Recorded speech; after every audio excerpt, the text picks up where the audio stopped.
We discussed earlier about how, sometimes you feel like you're walking on eggshells and how to identify that person, because if you're walking on eggshells, you're around a toxic person. But how? This is the hard part. How do you cut these people out of your life?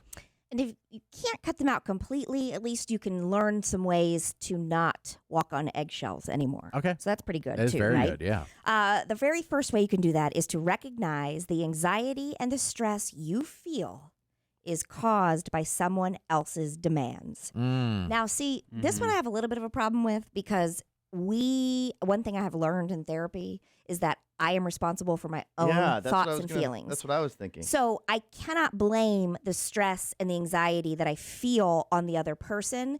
But what I can do is say, I'm allowing them to make me feel this way. Right. Yeah. And then I can only be in charge of what I can be in charge of. So you can realize when I'm around this person, they trigger this anxiety in me, Right. and that's not healthy for me. Exactly. But you're saying, though, that you're responsible for your own self, meaning that you can't say, oh, well, he's causing me to feel like this, because then you're going down the line of, well, that person's not making me happy, and I don't feel happy. I'm in a bad mood because of that person. There's a lot of blaming. The only thing is, I have to ask, it's almost, though, like if that situation causes that, it's almost trying to talk yourself out of a stomachache, because if you're around that person, and when you're around that person, you have anxiety, you're saying, well, you're letting that happen, but maybe you can't control it. Like, it's like a stomachache. How are you going to talk yourself out of a stomachache? If your situation that you're in is very stressful, yes, you're allowing it. You don't want to blame. It's not always the other person, but it's almost like, how do you talk yourself out of a stomachache? That's the way sometimes anxiety is. Yeah. And you can't control it. And sometimes you don't even know why you have it. Like, you're not 100% sure why it's there, but it's like after a night of drinking. You wake up the next morning, you're like, I don't even know what I'm anxious about, but something. I don't even know. It was like a week ago on Thursday with Katie. It was. Yeah. so anxious. I'm like, I was. But it goes away. My serotonin was low. But until that later, she sent us a photo of herself back in the mix of the drinking. I said, she back.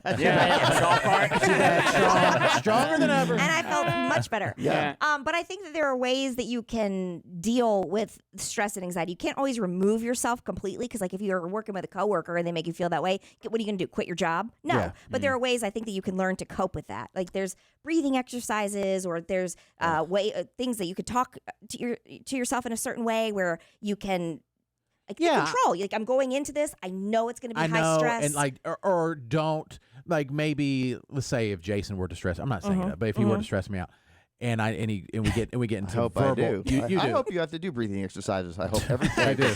Big breath in. Well, I have to do that if I go up or down the stairs, but it's a whole separate thing. No, but then I tell myself, don't get into it with him. Don't.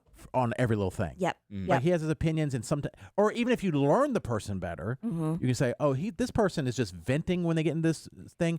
They're not looking for me to be there to solve the thing or argue or anything. They just want to get it out and they feel better. Yeah. And so I think you can learn some of those things. But I do disagree. I mean, I know what therapists are saying when they say, you can't say, oh, that person doesn't make me happy. But I do think there are people that, because of their toxic nature, do cause people stress. Like, no matter what you do, they're going to stress any person out. Because you hear sometimes with certain coaches, everybody that played for them was like, he was so hard, good or bad, he was so hard on us that everyone that came in was like on pins and needles the whole time. It was their approach. Yeah, that's true. Yeah. And so you can do the best you can to minimize how you feel, but there are people who do cause you problems. That definitely cause some stress. And it's like when you meet somebody and you can feel, maybe this is going to sound kind of hippy-dippy to you guys, I know, but it's you feel their energy. Yes. Like, Jason, sometimes, not to single you out, but sometimes when you're real wound up, it makes me even more wound up because I can feel it coming off of you. And I'm like, and I have to do my breathing exercises to remember that it's not my stress. Right. You know what I mean? We've all done it. Jason's the hallway. And what's that thing from anger management? Oh. Frulala, or whatever. Whatever they like say. that, yeah. Fabula, or whatever. Okay, Katie. I got it wrong. But, You know what? but conversely, Jason. Now I'm wound up now because you're here. No, I don't make you feel a certain way. Yes, you do. No. I'm going with what Jared just said. It's all Katie's fault the way I'm like. Did I say that? Can't do it. No, you did not say that. But also, conversely, when you meet someone who has good energy, and that's also the case. That wears off on you, too. You also like somebody who's just likable. Yeah. And they're full of energy.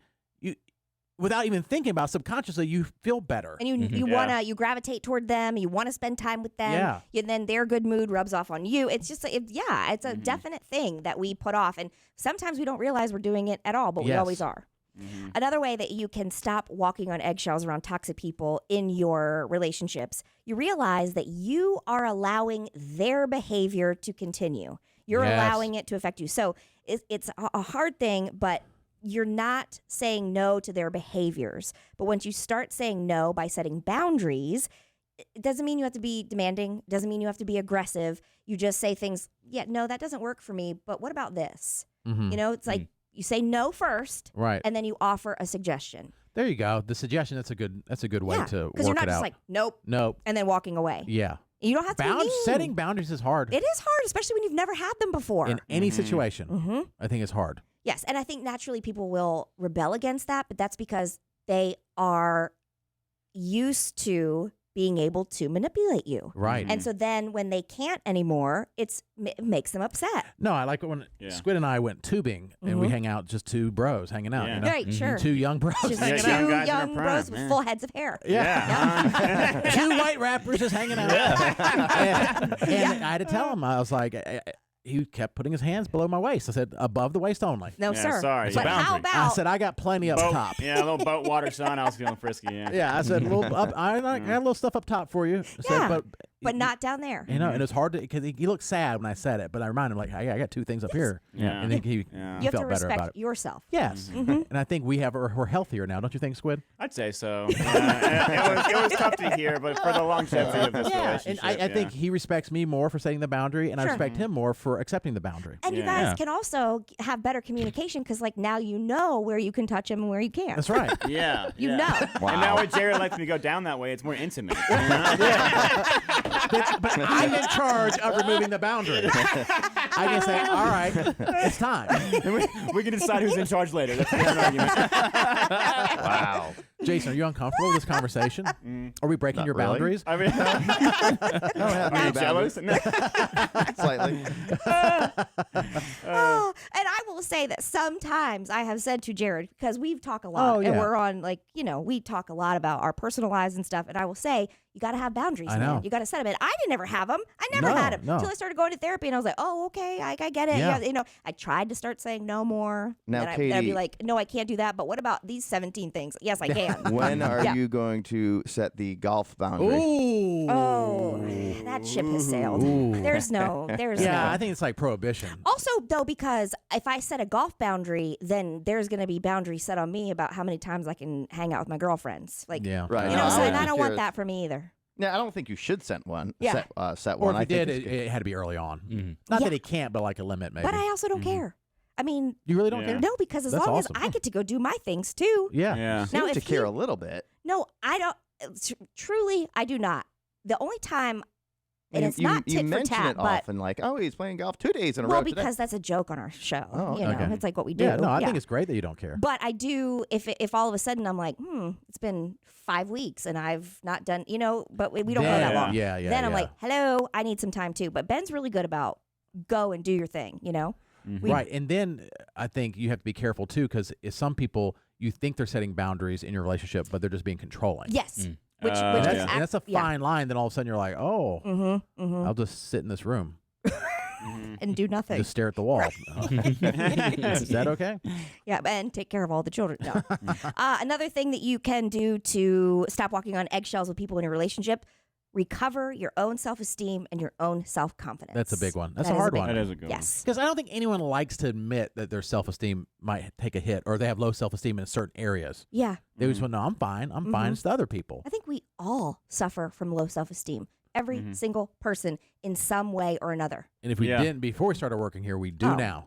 100%. Because it gets pointed out, stuff you didn't even know were deficiencies. Night and day. I used to feel It really good about is. myself. I could be having a good weekend and all of a sudden somebody sends something in a thread, like a text thread. That's just demoralizing. And it like ruins the weekend. Like, Jason, is this you? And it's like some Oompa Loompa or something like that. I'm like, okay, well. But you should just set a boundary that you just turn off the text alerts till Monday Oh, morning. I do. I I've done sometimes that. don't. Yeah, I've definitely done that. It's helpful. Yeah. You know, because after a while, I'm like, why am I fighting? Why? Why am I fighting via text message? Right. Or just say, haha, good one. And then And move that on. usually fights back with whoever sent it. Something demoralizing about Oh, them. right. Oh, yeah. Totally right. Then it's a meme war, which can be fun sometimes.